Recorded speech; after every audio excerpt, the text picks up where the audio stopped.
I would like to say welcome to the Ministry of Foreign Affairs. I know many of you are here on a weekly basis, but since this is my first encounter, I would like to extend my sincere appreciation for the members of the media and indeed for what you do for your country and as well as for your profession, more importantly.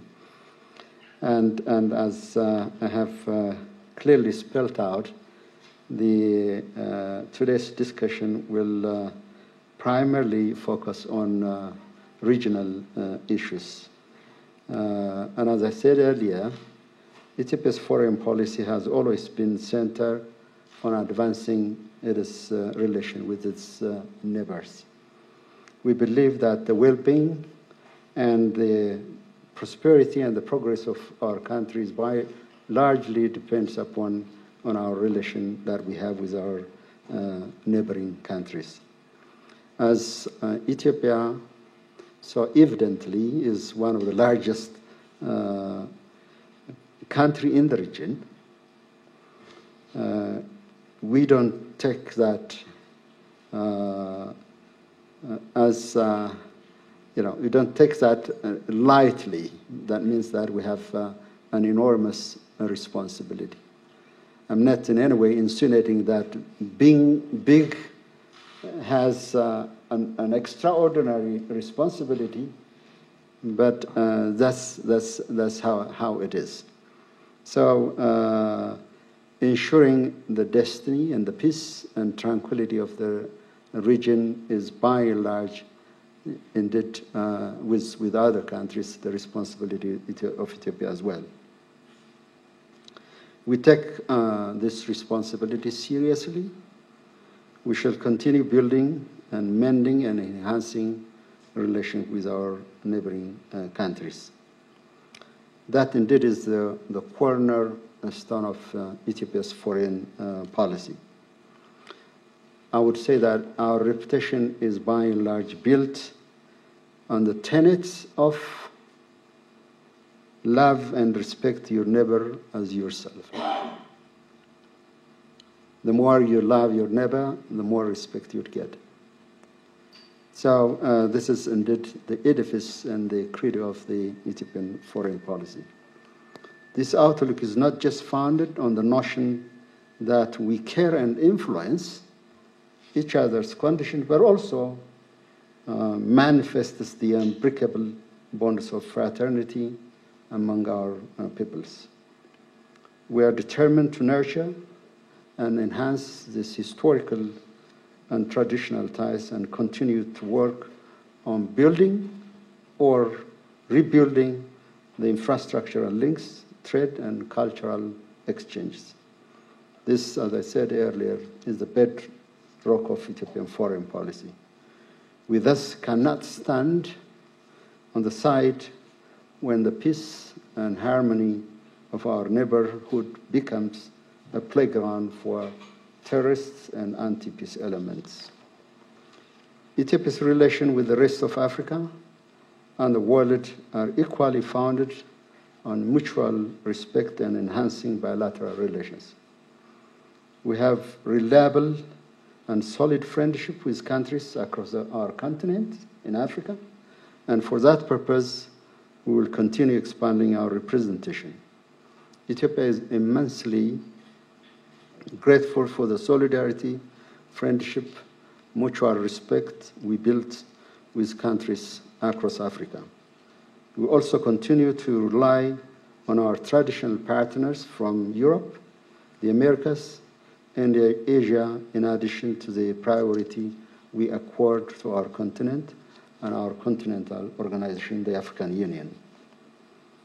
I hope to find, and I have to be clear on this, since we're not going to cover everything today, I hope to find another opportunity for discussion with you on all this relation, including with the United Nations and our BRICS engagement. For today, I would like to seek your indulgence as I intend to focus my remarks on the Horn of Africa. The Horn of Africa has huge potential for mutual growth. It is a natural resource-rich region. We don't know even what we have, but we have been told time and again that it's indeed a very rich region. And when you look at some of the geopolitical, wrangling around our region, you would presume or assume that there indeed is, an abundance of resources in the region. I don't want to go to specifics. When you look at across the coastal line or look at the hinterland, that this region is by and large endowed with rich resources. Its location is strategic. It has World Heritage sites and yet to be explored marvelous touristic and historical location and traditions. It has a young, increasingly educated population. However, its progress and integration are being delayed by conflicts and interference from external forces. Natural disasters linked to climate change have compounded the situation. Amid these challenges, the resilience of communities in resisting divisive forces and natural disaster is admirable. Not only that, we are people of great ambition and aspiration. For example, if you look at Ethiopia, the Green Legacy Initiative, which indeed is a huge milestone. Sometimes when, people say that you don't appreciate it until you lose it. Sometimes, we don't tend to appreciate what we are doing. But the Green Legacy Initiative is indeed a remarkable milestone that would indeed, of course, fulfill our ambition, particularly in overcoming the ensuing climate change. So it could be one of the hallmarks of our ambition and aspiration for development. Programs to ascertain food sovereignty.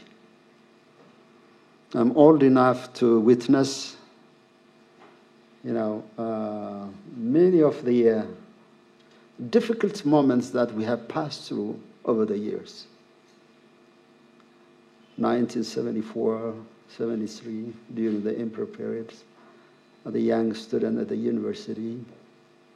1985, 86, a debilitating biblical level famine that ensued Ethiopia. That indeed, in a very painful way, depicts the image of Ethiopia. That might be a generation that indeed strive for our, strengths, perseverance, or a generation that fought for its independence and freedom. But in the meantime, that was very painful history that we passed through. So ascertaining food sovereignty is indeed a hallmark, and that probably might transform Ethiopia in many aspects. The reason why I brought these two important issues is that it's not only that we are being inundated by conflicts, but we have also the capability to turn around events and build our country and a very strong foundation. A case in point, energy self-sufficiency. That took consecutive leaders, their stamina, their perseverance, their resilience to make this country of over 120 million people should be energy self-sufficient, because without energy, you can't think of development.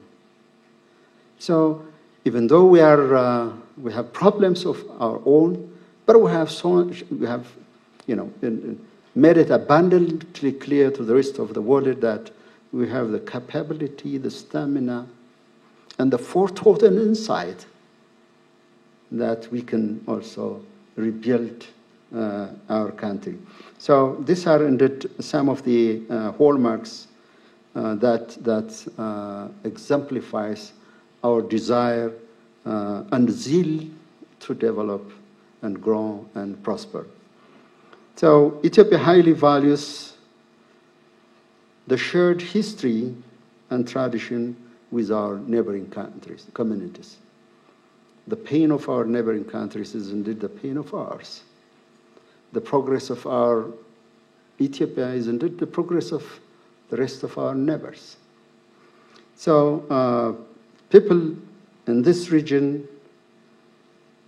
are, to our assumption, are not held hostage by past hostilities. We cannot afford to do that. Through continued interaction, we have forged inseparable bonds of friendship and a sense of community. It is thus futile to try to create difference between communities across our borders, which some have never failed to do that. Some even have taken a routine work, as a business, to create differences within our communities across the border. So we should resolve differences peacefully and reclaim lost opportunities for shared growth. At the regional level, Ethiopia, and as I mentioned earlier, chose not to respond in the same manner when it was attacked in recent communication and press conference by certain, I would underline certain, Somali government official, as well as those hostile forces bent on exploiting every sense of opportunity to destabilize the region. Their hostile rhetoric and threats will not discourage Ethiopia from its commitment to peace in this region. It reinforces our conviction that we must redouble our efforts to stop those trying to undo hard-won gains against terrorism, including international terrorism in this region. It is consistent with this conviction that we accepted the facilitation of discussion with the Federal Republic of Somalia, first in Nairobi, and as a continuation of that effort in Ankara. These efforts have made progress and are promising to yield results. These efforts must not be undermined by provocative statements. Collision with forces hostile to peace in this region is also short-sighted and counterproductive. And a few points on the Sudan.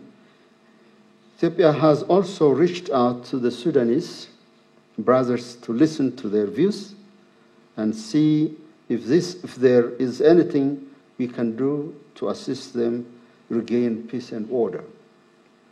We shall be guided by the wish and aspiration of the brotherly people of the Sudan. Only through a process that is owned by the Sudanese parties and the Sudanese people can find sustainable peace. We applaud all actors that have endeavored to assist Sudan restore peace. We shall all continue to listen to the Sudanese parties themselves and consolidate the progress made in different initiatives. We also support our South Sudanese brother in their efforts to implement the revitalized peace agreement and complete the entire process. I would like to emphasize that the future and destiny of this region are in the hands of the countries of the region. We shall continue working with our neighbors bilaterally through the IGAD and as well and assume that we will give any resource for the peace and stability of our region. I thank you very much for your attention and sincere appreciation.